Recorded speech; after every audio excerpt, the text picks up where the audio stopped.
Advocate doctor Dilip वाळंज, राहणार कल्याण.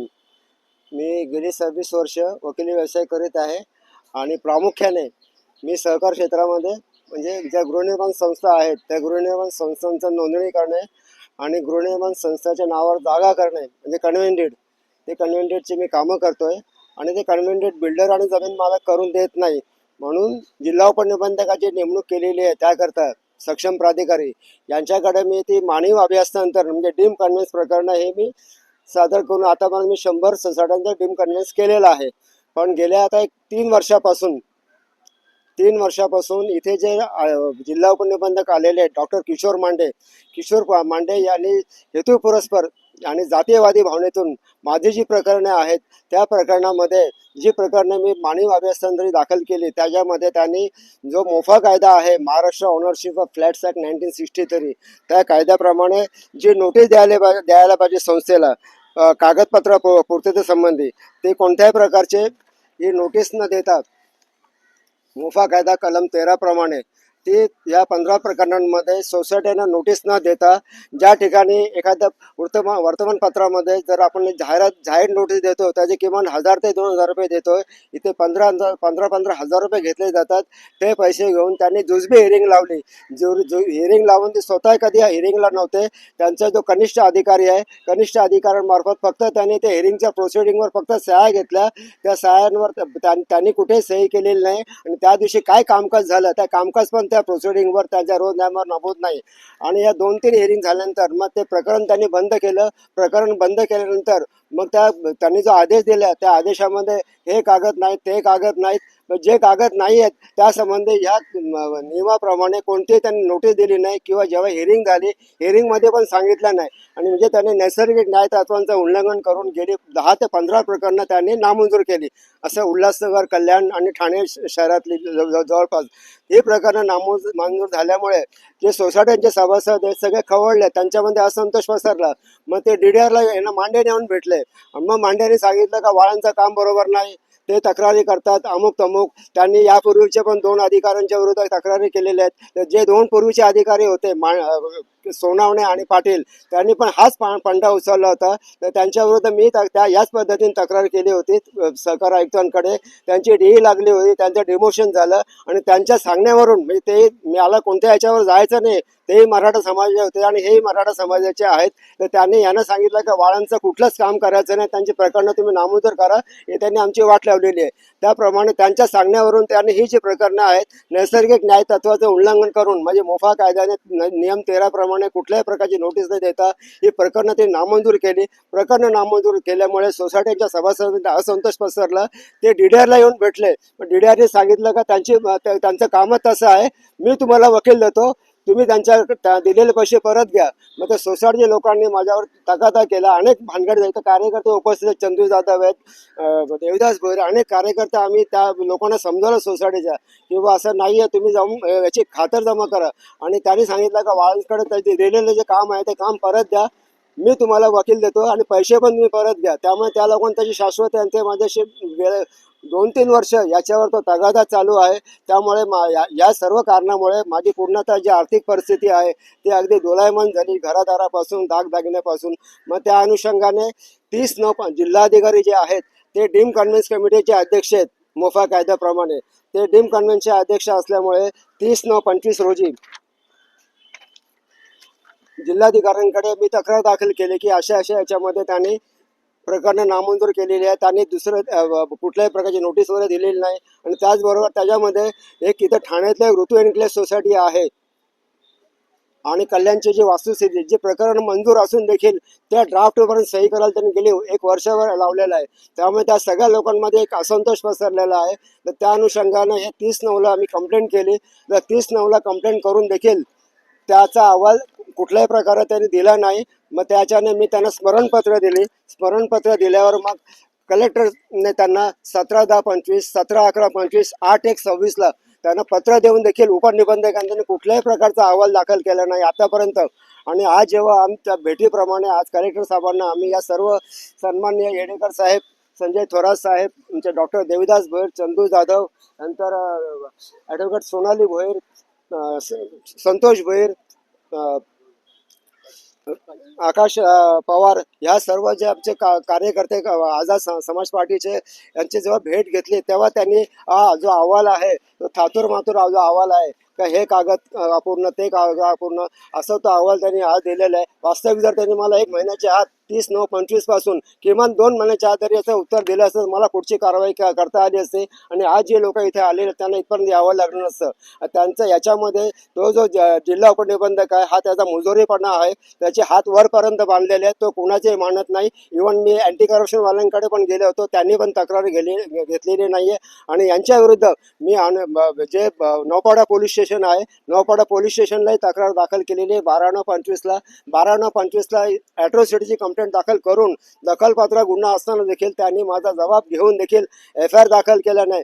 म्हणून मी जे अनुसूचित जाती जमाती आयोग जो आहे वरळी मुंबई येथे त्या अनुसूचित जाती जमाती आयोगाकडे मी फिर्याद दाखल केली. अनुसूचित जाती जमाती आयोगाने त्यांना पत्र दिलं. ते पत्र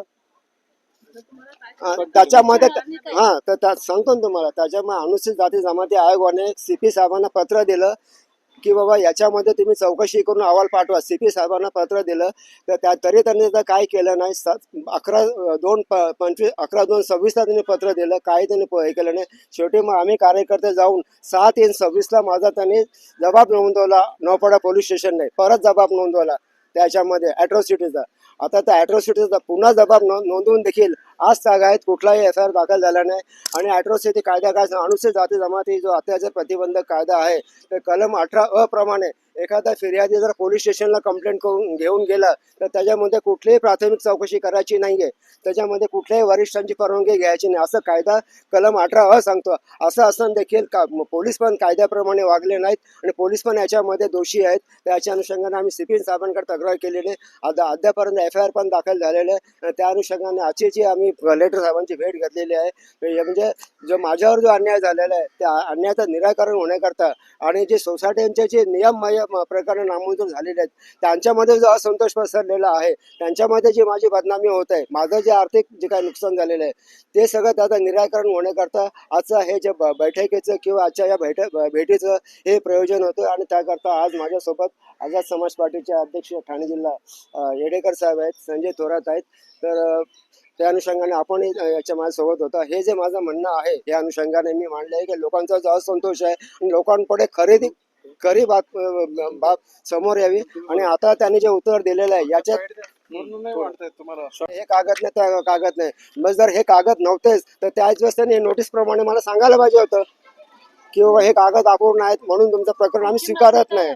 माझी मागणी अशी आहे की त्यांनी जे नियमबाह्य काम केलेले आहे जिल्हा उपनिबंधक सहकारी संस्था ठाणे त्यांच्या विरुद्ध कायदेशीर कारवाई प्रशासनामार्फत म्हणजे जिल्हाधिकाऱ्यांनी आणि त्यांचे जे वरिष्ठ अधिकारी आहेत सहकारी आयुक्त आणि विभागीय संनिबंधक यांनी केले पाहिजे. आणि त्याचबरोबर जो त्यांनी जातीवादी भावनेतून त्यांनी हे जे सगळे प्रकार केलेले आहेत दिलीप पवार एक चर्मकार समाजाचा आहे अनुसूचित जातीचा आहे आणि त्यांनी या अगोदरच्या लोकांना कंप्लेंट की त्या जातीवादी भावनेतून जे हा जो प्रकार केलेला आहे त्याच्या विरुद्ध अनुसूचित जाती जमाती अत्याचार प्रतिबंधक कायदा जो आहे विशेषतः 3(1)R प्रमाणे तो 3(1)R असं सांगतो की एखाद्या व्यक्तीला जातीवाचक बोर्ड लागतो चांबाड्या माड्याचा 3(1)S लागतो. परंतु एखादा माणूस त्या पर्टिक्युलर अनुसूचित जातीचा आहे आणि ते असून ते जर तुम्हाला माहिती असेल जर तुम्ही त्याला जातीवाचक भावनेत त्रास देता त्याला हे अशा प्रकारे माझ्यासारखी वागणूक देतात तर त्याला 3(1)R हे कलम असतं. ते कलम आणि इतर कलमांप्रमाणे त्या जिल्हा उपनिबंधक सहकारी संस्था किशोर मांडे यांच्या विरुद्ध ॲट्रॉसिटी दाखल झाली पाहिजे. त्याचबरोबर त्याच्यामध्ये जे कोणी पोलीस अधिकारी दोषी आहेत FIR नोंदवण्यास दिरंगाई करण्यामध्ये तर त्या ॲट्रॉसिटी कायद्याचा कलम 4 प्रमाणे त्यांच्या विरुद्ध पण जी कायदेशीर कारवाई आहे ती कायदेशीर कारवाई व्हायला पाहिजे. त्याकरता आजचं हे भेटीचं प्रयोजन आहे. महाराष्ट्राचे सचिव आदरणीय संजयजी थोरात साहेब आणि तसेच वकील संघटनेचे सर्व पदाधिकारी आज आम्ही ठाणे जिल्हाधिकारी कार्यालय आणि जे विश्रामगृह आहे या ठिकाणी उपस्थित आहोत. आजचा जो विषय होता वाळन साहेबांचा त्यांनी चांगल्या पद्धतीने तुमच्यासमोर मांडलेला आहे. फक्त आमची पक्षाची भूमिका ही असणार आहे की त्यांनी आमच्यापर्यंत हा विषय आणला मला वाटतं गेले 2 महिन्यापासून. आणि आज कलेक्टर साहेबांची आम्ही भेट पण घेण्यासाठी गेलो होतो वाळन साहेबांच्या नुसार. परंतु 1.5 तास बसल्याच्या नंतर तुम्ही पण बसले होते त्याच्यामध्ये मॅडम, तुम्ही पत्रकार आहात.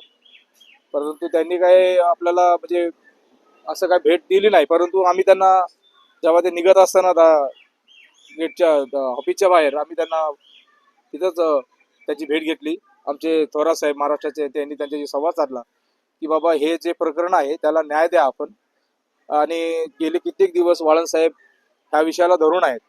तर आमचं एवढंच म्हणणं आहे, आमच्या साहेबांनी सांगितलं की तुम्ही काय ते आम्हाला सांगा. त्यांनी सांगितलं की आम्ही यांचं चौकशी करू, अहवाल मागवा, नंतर भेट देऊ. मला असं वाटतं हे कुठंतरी दिरंगाई करण्याचं माध्यम आहे की त्यांचं इंटेन्शन आहे किंवा त्यांचा हे आहे. जे जिल्हाधिकारी ज्या साहेबांना आम्ही आता भेटलो, कदाचित त्यांनी आम्हाला 2 मिनिटं तरी भेटायला पाहिजे होतं. चला मान्य करतो आम्ही, आता इलेक्शन आहे, पण हा अॅट्रॉसिटी सारखा विषय आहे या ठिकाणी, कारण की त्या व्यक्तीवर अन्याय झालेला आहे. जर कुठली SC ST चे कुठलेही किंवा अनुसूचित जातीचे अनुसूचित जमातीचे जे कोणी लोक आहेत, जेव्हा त्यांच्यावर अन्याय होतो तर विषय असेल तर तुम्ही त्यांना वेळ दिला पाहिजे. तर आम्ही प्रतिनिधी म्हणून आमचं एकच म्हणणं आहे की आज आम्हाला दारामध्ये भेटायला लागतंय, पण फार शोकांतिक आहे ही गोष्ट. म्हणून आमच्या तर भावना आम्ही जे प्रतिनिधी आहोत पक्षाचे, आम्हाला पण ते जरा ऑड फील वाटलेलं आहे. आणि मला वाटतं प्रशासनाकडून आमच्या आझाद समाज पार्टीला जे आमचं म्हणणं आहे त्यांनी ऐकायला पाहिजे आणि याच्यानंतर त्यांना सहकार्य करायला पाहिजे, त्यांना न्याय दिला पाहिजे. अन्यथा आझाद समाज पार्टी हा विषय गंभीरतेने घेईल. आंदोलनाच्या माध्यमातून जिल्हाधिकारी कार्यालयावर आम्ही याच्यानंतर मोर्चे काढू, आंदोलने करू जर आमच्या माणसाला न्याय नाही मिळाला, आमच्या वाळन साहेबाला त्यांच्या विषयावर. आणि जे कोणी अधिकारी त्यांच्यावर अॅट्रॉसिटी गुन्हा दाखल करणे, कायद्यामध्ये बसतं तर त्यांना गुन्हा दाखल करावाच लागणार आहे. पण ते कधी होणार, जेव्हा जे DM आहेत आपले कलेक्टर साहेब त्यांनी त्यांचं लेटर वगैरे घेऊन त्यांनी आदेश दिले पाहिजे तर होणार. कारण त्या व्यक्तीचं म्हणणं ते ऐकून घेतलं नाही त्यांनी गेल्या मला वाटतं 9 महिन्यामध्ये. आणि म्हणून या ठिकाणी मी एवढंच ठाणे जिल्हा अध्यक्ष म्हणून आझाद समाज पार्टी आणि आमचे राष्ट्रीय अध्यक्ष आदरणीय ॲडव्होकेट भाई चंद्रशेखर आझाद साहेब यांच्या नेतृत्वामध्ये आम्ही ठाणे जिल्ह्यामध्ये महाराष्ट्रामध्ये चांगल्या पद्धतीने काम करत आहोत. गोरगरिबांचे असे प्रश्न, नागरिकांचे प्रश्न घेऊन चाललेलो आहोत. आमचे महाराष्ट्राचे प्रदेश अध्यक्ष आपले मनीष साठे साहेब, तसेच आमचे संजय थोरात साहेब असे आमच्या सोबत नेतृत्व आहे. आम्ही काम करत आहोत आणि याच्या पुढे आम्ही असे विषय घेऊन येणार आहोत. एकच विनंती करतो जिल्हाध्यक्ष म्हणून, आदरणीय कलेक्टर साहेब, आपण हा विषय गांभीर्याने घ्यावं हीच मला विनंती. ॲडव्होकेट वाळन साहेब यांच्यावर पर्यायाने सोसायटीतील सभासदांवर जो अन्याय होतो त्याबाबत न्याय मिळण्यासाठी आम्ही जिल्हाधिकारी यांची भेट घेतली. थोडा वेळ आम्हाला वाट पाहावी लागली, परंतु बाहेर निघताना केबिनच्या बाहेर का होईना त्यांनी चर्चेसाठी आम्हाला वेळ दिलेला आहे. आणि या ठिकाणी जे ॲडव्होकेट वाळन साहेबांवर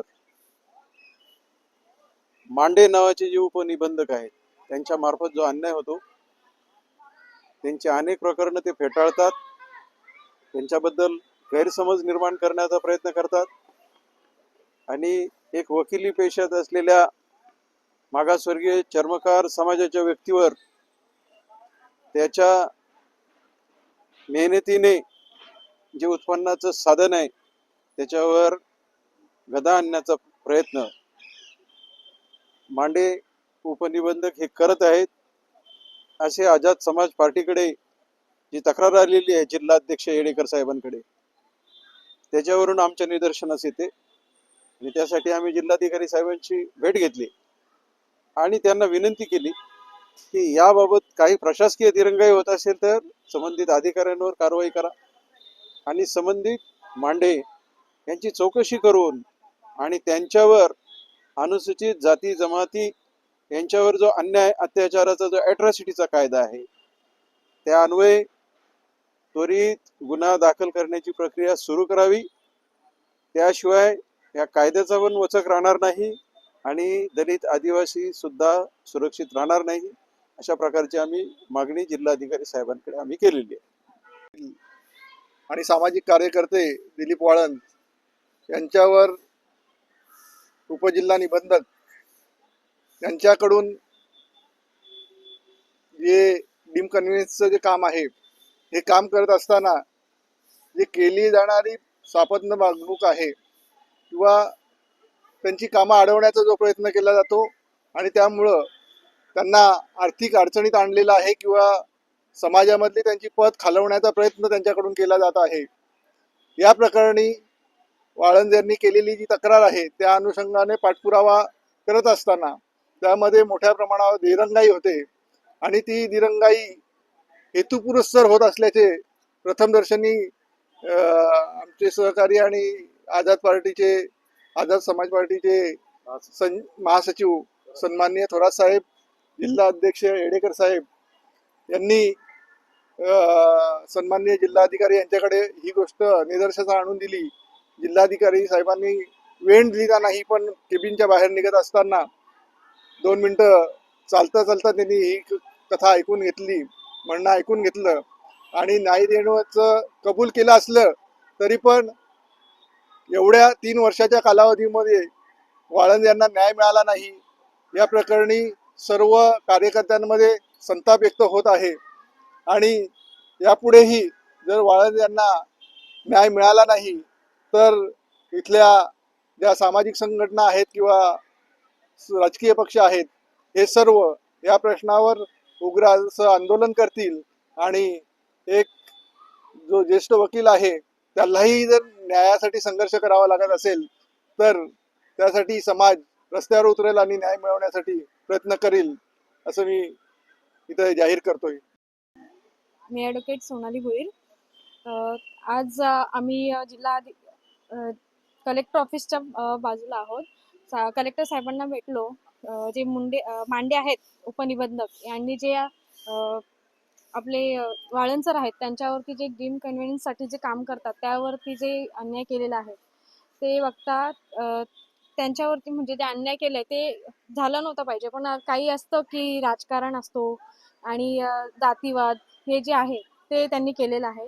तर ते जातीवाद वगैरे थांबलं पाहिजे. आज ते सिनियर असून त्यांच्यावरती अन्याय होतात. आम्ही आज ज्युनियर आहोत, मग पुढे जाऊन आमच्यावरती काय होणार हा प्रश्न एक उद्भवतोय. त्याच्यामुळे एक सिनियरांना खरंच न्याय मिळाला पाहिजे. सिनियर असो या ज्युनियर असो, न्याय हा मिळालाच पाहिजे. बस एवढंच मी म्हणते आणि कलेक्टर साहेबांनी याची दखल घ्यावी. धन्यवाद.